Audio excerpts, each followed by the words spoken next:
ৰাজ্য চৰকাৰে আজি কেবিনেট সিদ্ধান্ত এটা গ্ৰহণ কৰিছে যে এতিয়াৰ পৰা ৰাজহুৱা স্থানত বা হোটেল ৰেষ্টুৰেণ্টত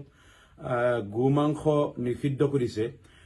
আমি ভাবো ৰাজ্য চৰকাৰে তেওঁলোকে ৰাজ্যখনৰ উন্নয়ন কৰাত ব্যৰ্থ হৈছে আৰু ৰাজ্যখনৰ গৰাখহনীয়া সমস্যা সমাধান, উদ্যোগবিলাক পুনৰুজ্জীৱিতকৰণ, নিবনুৱা সমস্যা সমাধান, শিক্ষা খণ্ডৰ আৰু স্বাস্থ্য খণ্ডৰ উন্নয়ন আৰু অন্যান্য ৰাজ্যৰ সমস্যাবিলাক যোগাযোগ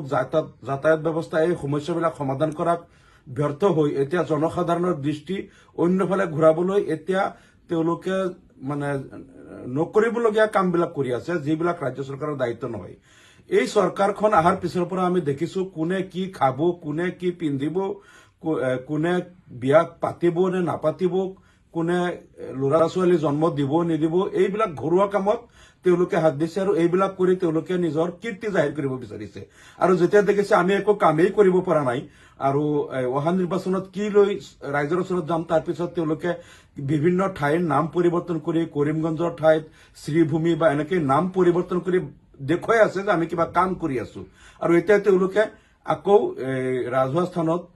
গোমাংস নিষিদ্ধ কৰাৰ এখন সিদ্ধান্ত গ্ৰহণ কৰিছে। এই কথাবিলাকে প্ৰমাণ কৰে যে এই চৰকাৰখনে তেওঁলোকে উন্নয়ন কৰাত ব্যৰ্থ হৈছে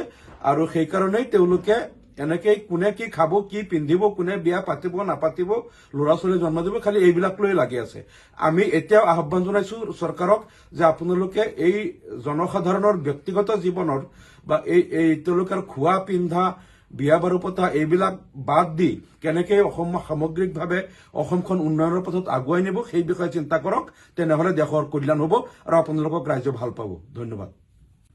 ৰাজ্য চৰকাৰে আজি কেবিনেট সিদ্ধান্ত এটা গ্ৰহণ কৰিছে যে এতিয়াৰ পৰা ৰাজহুৱা স্থানত বা হোটেল ৰেষ্টুৰেণ্টত গোমাংস নিষিদ্ধ কৰিছে। আমি ভাবো ৰাজ্য চৰকাৰে তেওঁলোকে ৰাজ্যখনৰ উন্নয়ন কৰাত ব্যৰ্থ হৈছে আৰু ৰাজ্যখনৰ গৰাখহনীয়া সমস্যা সমাধান, উদ্যোগবিলাক পুনৰুজ্জীৱিতকৰণ, নিবনুৱা সমস্যা সমাধান, শিক্ষা খণ্ডৰ আৰু স্বাস্থ্য খণ্ডৰ উন্নয়ন আৰু অন্যান্য ৰাজ্যৰ সমস্যাবিলাক যোগাযোগ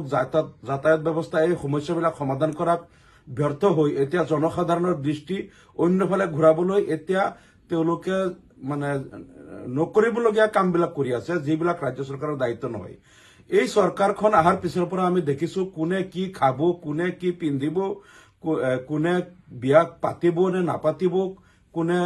ল'ৰা ছোৱালী জন্ম দিব নিদিব, এইবিলাক ঘৰুৱা কামত তেওঁলোকে হাত দিছে আৰু এইবিলাক কৰি তেওঁলোকে নিজৰ কীৰ্তি জাহিৰ কৰিব বিচাৰিছে। আৰু যেতিয়া দেখিছে আমি একো কামেই কৰিব পৰা নাই আৰু অহা নিৰ্বাচনত কি লৈ ৰাইজৰ ওচৰত যাম, তাৰ পিছত তেওঁলোকে বিভিন্ন ঠাইৰ নাম পৰিৱৰ্তন কৰি কৰিমগঞ্জৰ ঠাইত শ্ৰীভূমি বা এনেকৈ নাম পৰিৱৰ্তন কৰি দেখুৱাই আছে যে আমি কিবা কাম কৰি আছো। আৰু এতিয়া তেওঁলোকে আকৌ ৰাজহুৱা স্থানত গোমাংস নিষিদ্ধ কৰাৰ এখন সিদ্ধান্ত গ্ৰহণ কৰিছে। এই কথাবিলাকে প্ৰমাণ কৰে যে এই চৰকাৰখনে তেওঁলোকে উন্নয়ন কৰাত ব্যৰ্থ হৈছে আৰু সেইকাৰণেই তেওঁলোকে এনেকৈ কোনে কি খাব, কি পিন্ধিব, কোনে বিয়া পাতিব নাপাতিব, ল'ৰা ছোৱালী জন্ম দিব, খালি এইবিলাক লৈ লাগি আছে। আমি এতিয়াও আহ্বান জনাইছো চৰকাৰক যে আপোনালোকে এই জনসাধাৰণৰ ব্যক্তিগত জীৱনৰ বা তেওঁলোকৰ খোৱা পিন্ধা, বিয়া বাৰু পতা এইবিলাক বাদ দি কেনেকৈ সামগ্ৰিকভাৱে অসমখন উন্নয়ন